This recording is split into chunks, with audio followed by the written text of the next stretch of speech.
Lengang na SoOsangdok thoklibra mamangi Congress lengak ki matamda India lengak Manipur lengak amadi Myanmar dagi lok kaina Manipur das changlaktuna Union Territory ga loinana separate administration tanduna miyoi kaya hatliba fariba puriba amadi lutpat tawbada haktheknana chenariba khulai paiba lalhoba United People Front UPF amadi Kuki National Organization KNO ga chatharamba suspension of operation sulal holup asina ground rule ching asi thugai jarabanina lengang na makata na SoOsangdok thoklibra India lengak amadi Indian Army ki mathakta kariguma makhal gi lan amata su chathabal laikhidaba matam khara nakal ahungi oiba wari sanaduna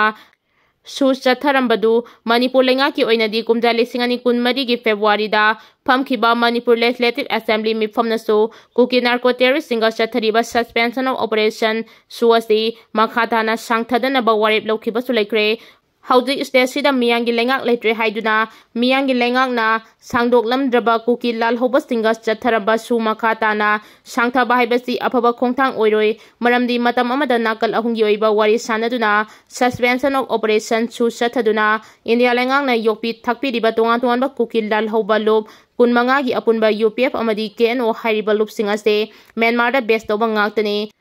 loinana hariba lal holup sing asibu lusing liba cadre sing asiso Myanmar da pokpa chawrakpa ngaktani maramaduna India gi yellow misuna taba refugee Kuki lal hoba sing asika karigi santi gi wari sandaduna sel tingna yopi thakpi gadoribano miramdagi lok kaina sangchelakraba refugee ni khanglabasing asidi SoOsangdokpagi mahuta maramdanda halanfam thui nomai kamnaba lepa amadi santi gi wari sandutuna chawkhatba purangnaba nakal ahungi oina chathakiba suda yauriba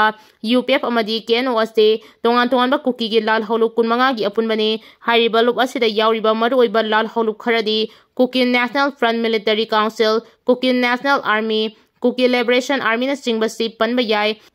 Housing mapung oina nainaba yaribadi UPF amadi KNO gi manung chanba masung chandaba suspension of operation suda yauriba tongan ba Kuki lal hoba singbo lusing liba housing na Jomi Jaragi president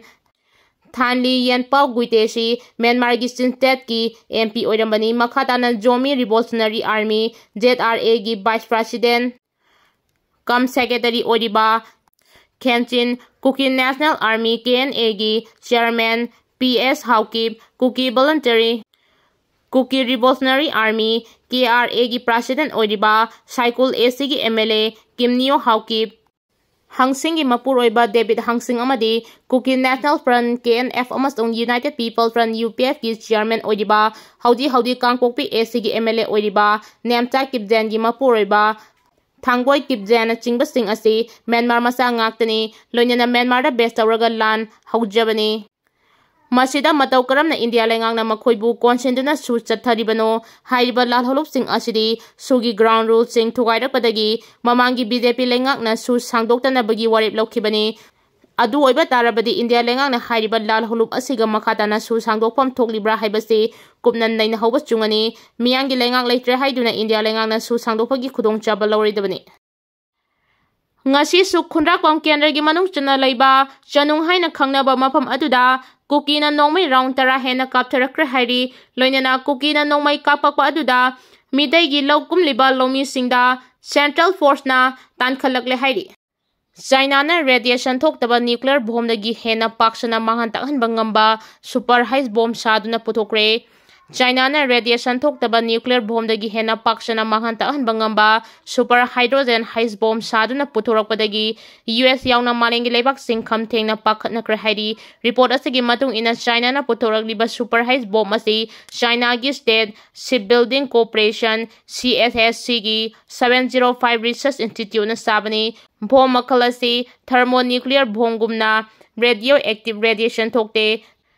Taubatabu TNT gi changka Henna wangbana nuclear bomb dagi Henna sathina paksana manghantakhanba ngamgani super high bomb asi magnesium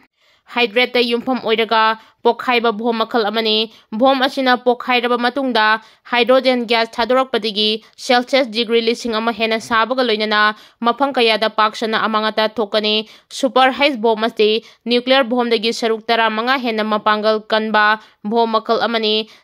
South China Morning Post da fongba report amagi matung ina China gi super ice bomb makal asina malem da songnariba technology gi lan gi mathakta chauna ahongba puraklagani bomb asi China na puthokrabasu malengi lebak singna sijinabada thinglakpa yana lairi maramdi bomb asidagi radiation thoktrabasu nuclear bomb dagi hena sathina mang takhanba ngamba bomb makal amani China na puthorakliba bomb makal asti samudrada lairiba yengnabasinggi jahasingda amadi mafam amada hekta landaba ngamba makhalgi bomni hairi NRC chanaraba matungda achumba census da delimitation tawgadabani chahi asigi March ki tang 19 da Supreme Court of India na tha ahungi manungda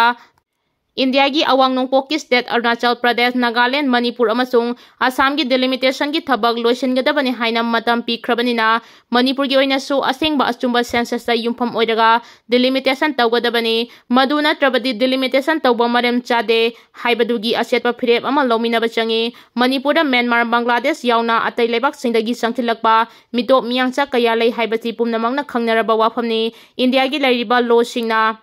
mitop miyangsa khandokpagi thabakti ama phawba tawdana census ama delimitation tawbagi wafam tamak warip lawba haibasi nakal namatagi yengba achauba aranba amani asoiba amagi mathangda asoiba ama amu henjina tawsinbagi thawongni Supreme Court ki yathangi matung ina pangthokadoriba census amasung delimitation asigi mangoinana Myanmar refugee kaya sangthilaktuna lairiba Mizoram dadi mitok khandokpa amadi biometric lawbagi thabak khumang yangsinna changsinba ori census ki thabak asi mising hengatpagi naba mafamda pangthokpa yaroi haina Census of India Act 1940 aina mayek sengna supali haibasi India lengang na usinadri Manipur da mitop kaya sangtinduna khunda laitaduna laikre haibasi center amasung state lengang na chapchana khanglabani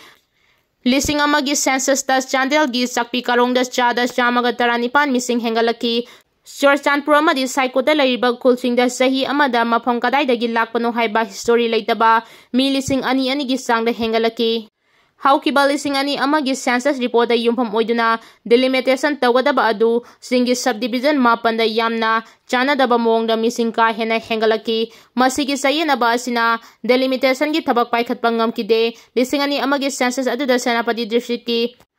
Purul subdivision da mising khwaidagi wangba chada chamaga homphunipan chumna homdranipan gi sangde hengalaki Mau Mar subdivision da na mising chada chamaga nimpu humdoi chumna 12 gi sangde hengalaki Pauma tadana chada chamaga kunithoiga chumna hompu mari gi changda mathang chitna hengalaki Chingi subdivision khara asida hengalaki ba misingi sang asi mama amana sahi 12 dagi mayum panduna sahi amada angang anirak pokpagi phibam da lairi masina mama amana sahi kundagi na kunmari fawagi changda pokpagi ratio ni malengi oina World Health Organization gi matung ina phurup amagi angang pokpagi sang asi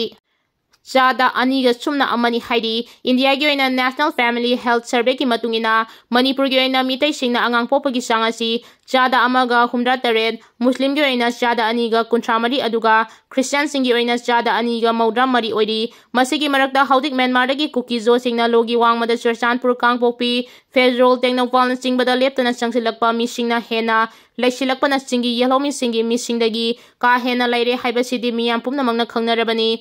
Manipur da illegal immigrant lakaya na ngamkhai lansilakuna letuna khunda silakli haibasidi India lengang na pangthokpa census report amadi minna uba thaudok singna miyam pumna mangna khanglaba ngaktani delimitation gi wafam asi lakpada Manipur da khunda riba phurup singi marakta misunderstanding thoktanaba delimitation gi thabak khudima asengwa wafam document da wafam ohensi chamanaba misingda yumpham oidaga Lok Sabha ma State Assembly mi husing khanabagi damakta delimitation tawbasi yamna tangai fadaba ama oidabasu state ki oiriba phibam gi matung ina delimitation asti apiba matangi manungda tawba natraga tawdaba haibadusu leplibani loinana Manipur da hana kangron kaina tawkiba census ki thabak aduna Mafang kharada mi masing unnatural population grade thokli maram aduna asengba mi masingda yumpham oiduna matamga sunaba mawongda pangthokpa census ki thabak paikhatringai amadi Manipur ga yumlonari balaiba kharadagi changkiba illegal immigrants sing adu mapung phana khandokringai da Manipur da delimitation ki process tawduna thabak loisin khrabadi madu asengba delimitation oiroi Manipur gi yellow mi singi men khatpa ngamlaroi daba mangjaba ma oigani amadi lamdam sida aranba puari gi lamai ama hangba oina thokani maram sina NRC mapung phana chanaraba matungda asengba census da yumpham oidaga delimitation tawgadabani